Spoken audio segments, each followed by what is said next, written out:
कोई कहीं भी मन लगाओ, मुझे उससे कोई परेशानी। मेरे प्राणनाथ श्री श्यामा, शपथ करो तृण छिए, रहो को काहू मन ही दिए।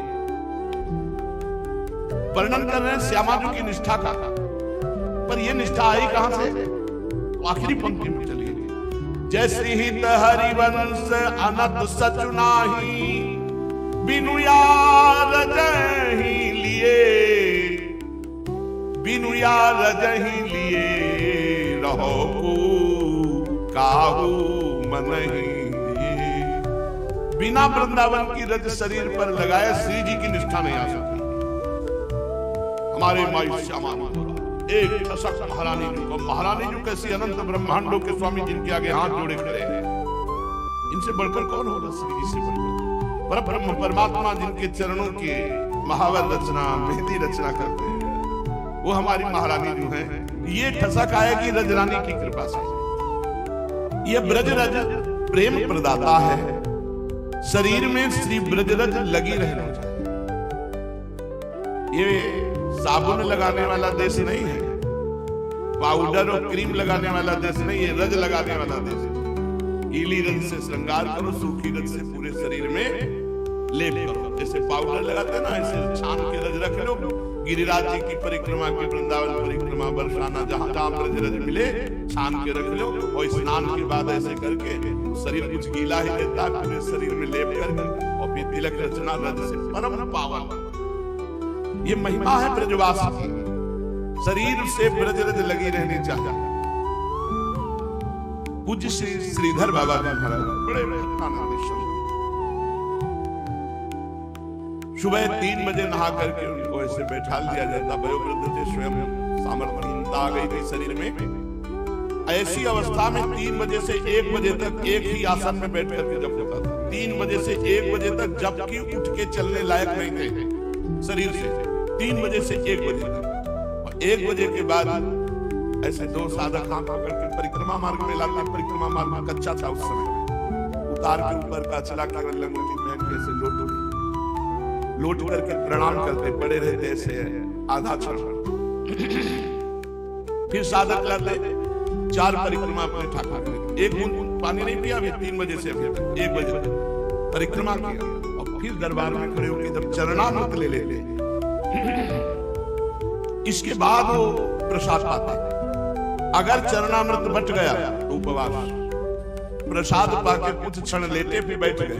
साधक भागवत बोल लिया, सुनाना शुरू कर, भागवत संपन्न हुई और गए अपने आसन में आगे के जब शुरू हो गया। ऐसे मामा उन्होंने बताया, जब हमारी किडनी खराब हुई तो प्रार्थना की कि अब तो साधन क्या बन पाएगा जब किडनी ही खराब है, आसनों पे बैठ पाएंगे ना कोई साधन होगा। एक बात मेरी मानोगे? आदेश कीजिए। उनका वृंदावन की परिक्रमा में लोट लगाओ, रज लगाओ, इसी से भगवत प्राप्त। कोई साधन न बने, ब्रजरज वृंदावन की रज लगी तो पूज्य बाबा कह रहे थे इसी से भगवत प्राप्त। तो जे रेन पर मरिबो मंगल आए, ध्रुवदास कह रहे इस रज पर अगर शरीर छूट जाए, बाहर से आया हुआ पुरुष है, उसको भगवत प्राप्ति हो जाएगी। अगर रोज रज लगी तो हमें मरने की क्या चिंता, कभी मर जाए। रज लगी हुई है, चले गए श्री जी के पास गए। या शरीर सो ब्रजरज लगी रहना चाहिए, या निश्चय कर लो कि भगवत प्राप्ति को परम साधन है ब्रजरज। दुनिया माने ना माने, अपने ब्रजवासी जन तो मान ले जो ब्रजवास कर रहे हैं। परम साधन है भगवत प्राप्ति को ब्रजरज। बिहारी देव जी महाराज ने बहुत सुंदर अपने पदों में लिखा है कि जो ब्रजरज लगाता है उसका रजोगुण नष्ट हो जाता है, रजोगुण नष्ट होकर शुद्ध सात्विक वृत्ति, प्रियाप्तिकम से अनुराग। बड़ा महिमा वर्णन की रजरानी की मां आप सुने। इतराम में बोर्ड लगाए हुए थे, जो पूर्व में वहां रहते होंगे उनको ध्यान होगा। पूज्य राधा बाबा और कई वाणियों से जो ब्रजरज का शरीर में लेप करता है उसके सारे पाप नष्ट हो जाते हैं और प्रियाप्तिकम का अनुराग प्रकट हो जाता है। शरीर छूटने के समय यदि ब्रजरज का एक कण भी मुंह में या शरीर में स्पर्श हो जाए तो उससे भगवत प्राप्ति होती है शरीर छूटने के समय। और हमें पता नहीं कब शरीर छूटेगा, इसलिए सुबह शाम दोनों टाइम रज का अभिषेक करके रहो, शरीर छूटेगा भगवत प्राप्ति। ब्रज रज से शरीर अभिषिक्त रहे। जब गुरुदेव दीक्षा दे देते हैं तो प्रेम पथ का नया जन्म माना जाता है। अब हम किसी अन्य जाति के नहीं, अब हम प्रिया प्रीतम के हैं, तो हम सब भगवत गोत्र हैं। जैसे अपने लोग श्री हरिवंश सुगोत्र कुल देव जाति हरिवंश, किस गोत्र के हो? हरिवंश गोत्र। श्री हरिवंश सुगोत्र कुल हरिवंश, जाति हरिवंश, देव जाति हरिवंश। हमारे देव भी हरिवंश, हमारी जाति हरिवंश, हमारे कुल हरिवंश, कुल देव हरिवंश, हमारा सर्वस्व हरिवंश। जैसे हर वैष्णव का गोत्र अच्युत गोत्री। अच्युत कौन? भगवान। जो भगवान है वही हमारे गोत्र है। अब हमारी जाति हमारा कुल सब नहीं, अब हम नया जन्म हुआ है, हम हरिवंश गोत्र के हैं। अपनो शरीर तथा संसार हो प्रेम की ही ताई बने। हमारा शरीर, हमारा जितना भी व्यवहार है वो सब भगवत प्रसन्नता के लिए है। श्री जीवन धन के प्रसन्न करिवे के ताई, श्री जीवन धन को सुख पहुंचावे के ताई हमारो पूरे जीवन को प्रयत्न है। जो भी करे वो सब भगवान की प्रसन्नता के लिए। या के ताई उपाय है प्रियते अमलया भक्त्या हरिरन्यत विडम्बनम। श्री भगवान प्रसन्न हुए हैं निष्काम भक्ति सो। अमलया मल रहित भक्ति। मल क्या है भक्ति में? कामना। अमलया निष्काम। निष्काम भक्ति से भगवान प्रसन्न होते और तो सब विडंबना है। प्रीतये अमलया भक्त्या हरिरन्यत विडंबनम। सब व्यर्थ है, विडंबना है, वास्तविक बात है भगवान की अनन्य भक्ति। तो पूज्य बाबा के वचनन को चिंतन करे, मनन करे और अपनी साधना में, अपने जीवन में उतारे। श्रीमद् भागवत महापुराण भगवान श्री कृष्णचंद्र जी उद्धव जी को उपदेश करते हैं। भगवान श्री कृष्णचंद्र जी कहते हैं, प्रिय उद्धव, मेरी प्राप्ति के 3 मार्ग हैं, भक्ति योग, ज्ञान योग और कर्म योग। इन तीनों को छोड़कर जो चंचल इंद्रियों के द्वारा क्षुद्र भोग भोगते रहते हैं, वे बार बार जन्म मृत्यु रूप संसार के चक्कर में भटकते रहते हैं। कर्मयोग में ही अष्टांग योग आ जाता है। ज्यादा भटकना नहीं चाहिए इधर उधर। भगवान ने स्पष्ट वर्णन कर दिया कि भगवत प्राप्ति के 3 ही मार्ग हैं, भक्ति योग, ज्ञान योग और कर्म योग। पूरी गीता में 3 ही योगों का वर्णन है। कर्मयोग में ही अष्टांग योग आ जाता है। जो इनको छोड़ करके अन्य तो फिर भटकना ही पड़ता है, वो लक्ष्य की प्राप्ति नहीं कर पाता है। और जो इंद्रियों के भोगों में भटक रहे हैं वो तो भटक ही रहे हैं, लेकिन जो इन मार्गों को छोड़ करके तो फिर वो और भटकाव है, वस्तु की प्राप्ति नहीं। एक 18 वर्ष अन्य साधना करने वाले साधक जब हमसे बोले कि 18 वर्ष से साधना कर रहे हैं, उनका तुम्हें मिला क्या? उनका अभी हमें परसों नरसों स्वप्न आया और आपने बुलाया तो मैं भागा चला आया, यही मुझे मिला कि भगवान ने 18 वर्ष में हमें कृपा की कि हमें आपका सानिध्य, तो हमका अब राधा राधा करो। पक्की बात समझ लो, बैठ बैठ के समय बर्बाद मत करो। अगर बैठे हो तो नाम में चिंतन लगाओ, रूप में चिंतन लगाओ, भगवान की लीला गुण में चिंतन लगाओ तो धन्य है, नहीं तो प्रपंच का चिंतन होगा। भगवत प्राप्ति के 3 मार्ग हैं, भक्ति योग, ज्ञान योग, कर्म योग। इन्हें छोड़कर जो चंचल इंद्रियों के द्वारा क्षुद्र भोग भोगते रहते हैं, वे बार बार जन्म मृत्यु रूप संसार के चक्कर में भटकते रहते हैं। अपने अपने अधिकार के अनुसार धर्म में दृढ़ निष्ठा रखना ही गुण कहा गया है। इसके विपरीत अनाधिकार चेष्टा करना दोष है। जो घोर वैराग्य प्रवृत्ति का है, संसार अच्छा ही नहीं लगता है, वो अभेद भक्ति का अधिकारी, ज्ञान मार्ग का। और जो अभी न पूरा वैरागी है न पूरा संसारी है, वो भक्ति मार्ग से प्रारंभ करे। और जिसकी कर्मों में बहुत प्रवृत्ति, कर्मठ है, वो कर्मयोग का अधिकारी है। अपने को देख लेना चाहिए मैं किस मार्ग का अधिकारी हूं और उसी मार्ग पे चल देना चाहिए। तात्पर्य यह है कि गुण और दोष दोनों की व्यवस्था अधिकार के अनुसार की जाती है, किसी वस्तु के अनुसार नहीं। वस्तुओं के समान होने पर भी शुद्धि अशुद्धि, गुण दोष, शुभ अशुभ आदि का जो विधान किया जाता है, उसका अभिप्राय यह है कि पदार्थ का ठीक ठीक निरीक्षण परीक्षण हो सके और उसमें संदेह उत्पन्न करके कि यह योग्य है कि अयोग्य है, स्वाभाविक प्रवृत्ति को नियंत्रित संकुचित किया जा सके, उनके द्वारा धर्म संपादन कर सके, समाज का व्यवहार ठीक ठीक चला सके, अपने व्यक्तिगत जीवन के निर्वाह में भी सुविधा हो। इससे ये लाभ भी है कि मनुष्य अपनी वासना मूलक सहज प्रवृत्तियों के द्वारा इनके जाल में न फंसकर शास्त्र के अनुसार अपने जीवन को नियंत्रित और मन को वशीभूत कर लेता है। निष्पाप उद्धव, ये मैंने ही मनु आदि का रूप धारण करके धर्म भार ढोने वाले कर्म जड़ों के लिए उपदेश किया है। पृथ्वी, जल, तेज, वायु, आकाश, ये 5 महाभूत हैं और इन्हीं से ब्रह्मा से लेकर पर्वत वृक्ष पर्यंत सभी प्राणियों के शरीरों के मूल कारण ये पंचभूत, इन्हीं पंचभूतों से सब बने हैं। इस तरह वे सब शरीर की दृष्टि से तो समान है ही और सब में एक ही आत्मा, इसलिए आत्म दृष्टि से भी एक है, कोई छोटा बड़ा नहीं। सबके पंचभूत हैं शरीर में और सब एक आत्मा है, इसलिए सब एक है, कोई भेद दृष्टि नहीं। धर्म प्रतिपादन के लिए भेद है नहीं, सब अभेद एक परमात्मा स्वरूप है। सब जड़ चेतन जग जीव जत सकल राम मैं जानी, बंदों सबके पद कमल सदा जोरी जुग पाना। सबकी चरण वंदना करता हूं क्योंकि जड़ चैतन्य सब हमारा इष्ट देव ही विराजमान है। प्रिय उद्धव, यद्यपि सबके शरीरों के पंचभूत समान हैं, फिर भी वेदों ने इनके वर्णाश्रम आदि अलग अलग नाम और रूप इसलिए बना दिए हैं कि अपनी वासना मूलक प्रवृत्तियों को संकुचित करके धर्म, अर्थ, काम, मोक्ष इन चारों पुरुषार्थों को सिद्ध कर सके। साधु श्रेष्ठ देश काल फल निमित्त अधिकारी और धान्य आदि वस्तुओं के गुण दोषों का विधान भी मेरे द्वारा इसलिए किया गया है कि कर्मों में लोगों की उच्छृंखल प्रवृत्ति न हो, मर्यादा का भंग न होने पावे, इसलिए मैंने विभाजन किया है। अब सुनो, देशों में वो देश अपवित्र है जिसमें कृष्ण सार मृग न हो और जहां के निवासी ब्राह्मण भक्त न हो, वो अपवित्र देश है।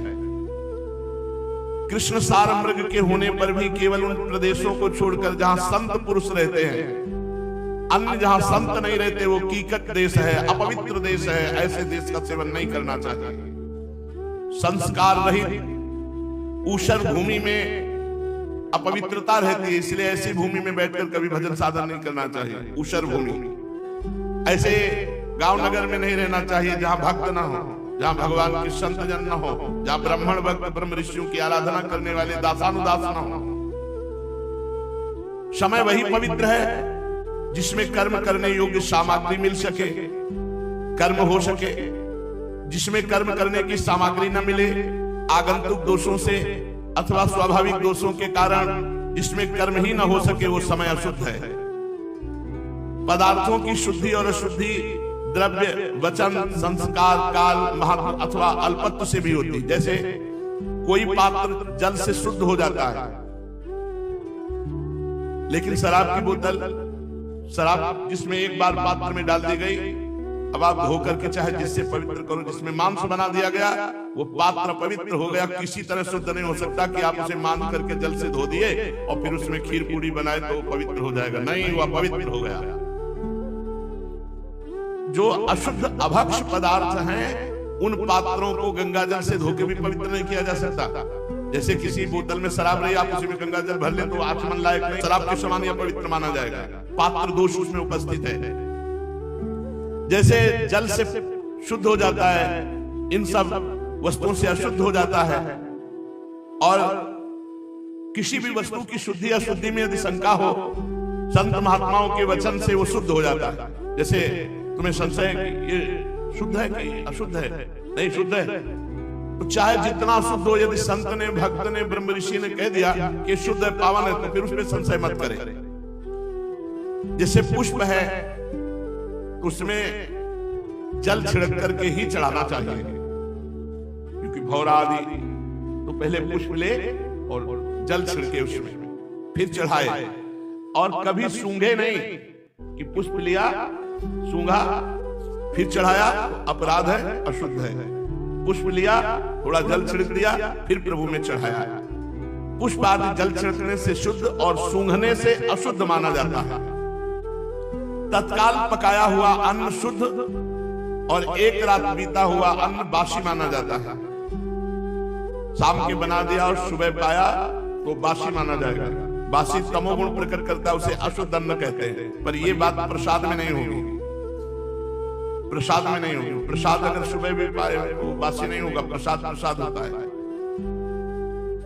बड़ा सरोवर हो तो उसका जल शुद्ध माना जाएगा। छोटी गड़ैया गड्ढे इनका जल अशुद्ध माना जाता है। शक्ति अशक्ति बुद्धि और वैभव के अनुसार भी पवित्रता और अपवित्रता की व्यवस्था होती है। उसमें भी स्थान और उपयोग करने वाले की आयु के विचार करते हुए ही अशुद्ध वस्तुओं के व्यवहार का दोष ठीक तरह से आंका जाता है। अब जैसे कोई वृद्ध है, उसे बार बार शौच आ रही, तो स्नान के लिए थोड़ी आते से रज रख लो, हाथ धो लिया और सूखी रज लिया, ऐसे कर लिया, हो गया तुम्हारा स्नान। लेकिन ये जवान के लिए नहीं है, ये जवान के लिए नहीं है, ये वृद्ध के लिए है, ये बीमारी के लिए। मतलब ऐसा नहीं कि उन कह रहे थे कि शौच हो लिया और रज ऐसे कर लिया, उसके लिए परम पवित्रता है। शौच हुआ, हाथ धोया, चरण धोए, रज लिया, सूखी वैसे कर लिया, हो गया, मैं कपड़े से ही परम पवित्र माना जाएगा। लेकिन जवान नहीं, नहाओ, ठंडा ठंडा जल डाल के 3 बार कम से कम स्नान करो। किसी को भी पवित्र रहना ही है जो भगवत मार्ग में चलता है। और पवित्र होना हो तो जैसे कई बार शौच लगती है, तो ऊपर के कपड़े उतने ही जो ऊन आदि के हो सर्दियों में, और उनको भी समेट के ऐसे कम से कम छाती तक, और नीचे जाए शौच हुए, हाथ धोए, पैर धोए, कमर से स्नान कर ले, कपड़ा से पूछ ले, फिर कपड़े पहने। अब ये पहने कपड़ा गए शौचालय में शौच करके सब बाहर आए, सब अपवित्र कर दिया। वयोवृद्ध और बीमार के लिए नियम नहीं, उनके लिए अलग नियम। तो आयु के अनुसार या परिस्थिति के अनुसार गुण दोष और पवित्रता पवित्रता का विचार किया जाता है। अनाज, लकड़ी, हाथी दांत, सूत, मधु, नमक, तेल, घी, रस, सोना, पारा आदि तेजस पदार्थ, चाम और घड़ा आदि मिट्टी के बने पदार्थ, ये हवा लगने से शुद्ध हो जाते हैं अपने आप, हवा लगने से। और कुछ ऐसे हैं जो आग में रखने से पवित्र हो जाते हैं, कुछ ऐसे हैं जो मिट्टी से स्पर्श कराने से पवित्र हो जाते हैं, कुछ ऐसे हैं जो जल के स्पर्श कराने से पवित्र होते हैं। देश काल और अवस्था के अनुसार कहीं जल कहीं मिट्टी आदि से पवित्रता कर। पवित्रता बहुत आवश्यक है। जब आप पवित्र रहेंगे तो भजन बहुत होगा।